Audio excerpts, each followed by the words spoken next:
of goofing to see if it was possible. And they says, well, yeah, it's possible if you would like to do that. So the pictures, there's 4 or 5 pictures on here of dinosaurs and of a prehistoric Earth. Like I tell everybody, I can't tell you if they're real or not. They're just interesting to kind of look at. He says he went back in time to a prehistoric planet, that he actually got out of the ship and saw prehistoric creatures. He got back in the ship with his camera and took some pictures of them. So those should be on here too if I've got the tape anywhere close to the right place. And then I brought with me, which I haven't shown in quite a while, just for you to see. It's a few minutes of the crafts flying in and zipping around a little bit. There's several different segments, and we can look a little bit at that. And then I want to go over some of the mind and spirit things. Okay. Last time I was up here, we talked about doing like a workshop on the weekends for people that were interested in more of the spiritual stuff. And we're thinking about doing one this Saturday, but that's not working out. So I'm going to go over a little bit tonight about what we do at the workshops, and I'll give you a taste of what we'll do. And then for those of you that are interested, we'll get together with Charles, and we'll come back up this summer sometime when we can get it organized. And then we'll do it on a weekend. We can do it 1 day or 2 day. If we do all of it, it takes me 2 days just to get through everything, if there's enough of you that are serious about doing it.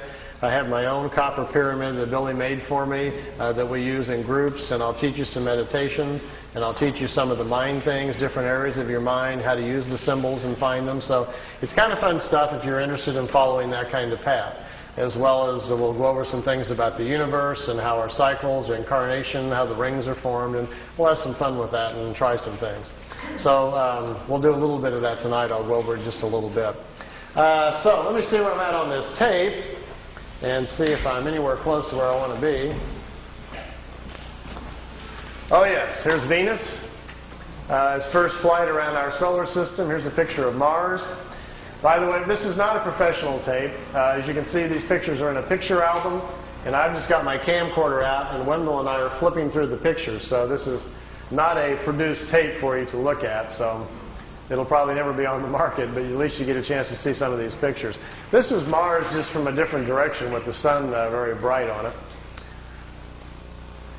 Now, here is Mars, but here's one of these satellites. It's in orbit around Mars, made on Earth, unannounced, and is in orbit. This is the spring of 1976, and this device is in orbit around Mars. I don't know exactly who made it or who put it up there. Here's another one. This is Mars again, and here's the light panels, solar panels, and the satellite equipment in orbit around Mars again. This is a different one. This is a dust storm on Mars. Billy wanted to get close and try to take pictures of artifacts. You've all heard about some of the Sidonoplasma on Mars, about the face on Mars that Richard Hoagland and other people have been looking into. Billy published a paper back in the 70s talking about that. There was a race of people lived on Mars. They had a terrible catastrophe about 186,000 years back. At the time, there was about 40 million people killed on Mars, and they're all gone now, of course. So there were societies there, and we will find quite a few remains of their civilization once we get up there.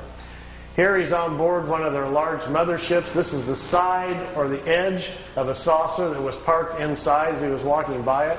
Here's Jupiter. Here's the mothership in orbit. They're flying into it to go aboard. It was 17 miles high and about 10 miles in diameter. He spent 3 days on it. They went to different places in our galaxy to show him around. This was the craft that was right in front of him as they were flying into it. He took a picture of that one. Here, again, is back at Mars. These aren't in any particular order. Here's another object in orbit around Mars, and look, here's an American flag on it. So there's a couple of things that they put up there that the military's put up that we don't know about. This is a picture of Billy in a suit. He's on a prehistoric planet to see the dinosaurs. He's got a breathing apparatus on. This is a Pleiadian man, and they've stepped outside of the ship so he can see the animal life on this prehistoric world. Got his picture taken, too. That's pretty good. This jumps back here to, remember the Apollo-Soyuz hookup, us and the Russians back in '76? Billy asked him if he could go up and watch it. They said, okay. They took him up. There's several pictures here of the Apollo-Soyuz hooking up with Earth in the background. some of the wildest pictures he's got. I mean, just look at the vantage point. The planet's in the background. How else would you get this picture unless you were up there at that particular vantage point? Not a lot of people have that in their photo albums, you know. You can imagine the people at NASA would crack up, you know, if you...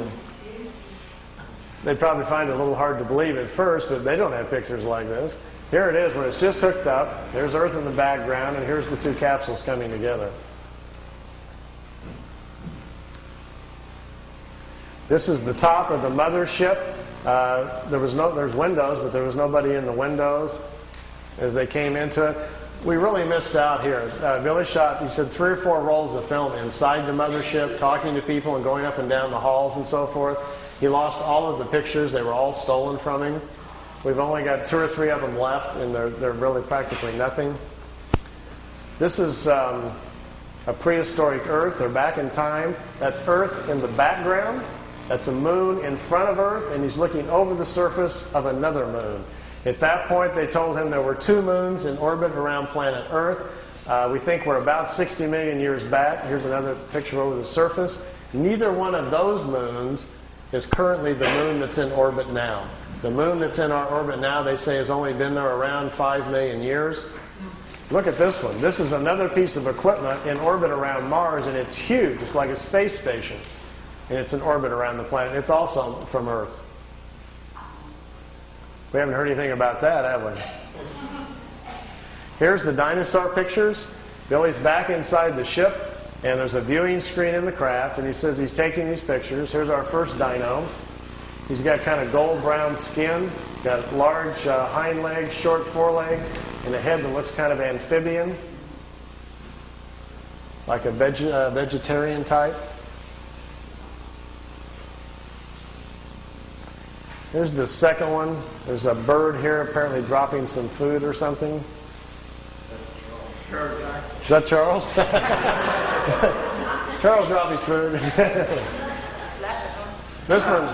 This one's pretty hard to see. Here's the head of some sort of creature crashing through some bushes here. It's hard to tell. I know it's probably hard to see these anyway from back there, but just the idea that someone could actually go back in time just really gets my brain going. There's a bird. There's his eyes, some pretty nasty looking teeth. And the last picture after this one is the strangest of all.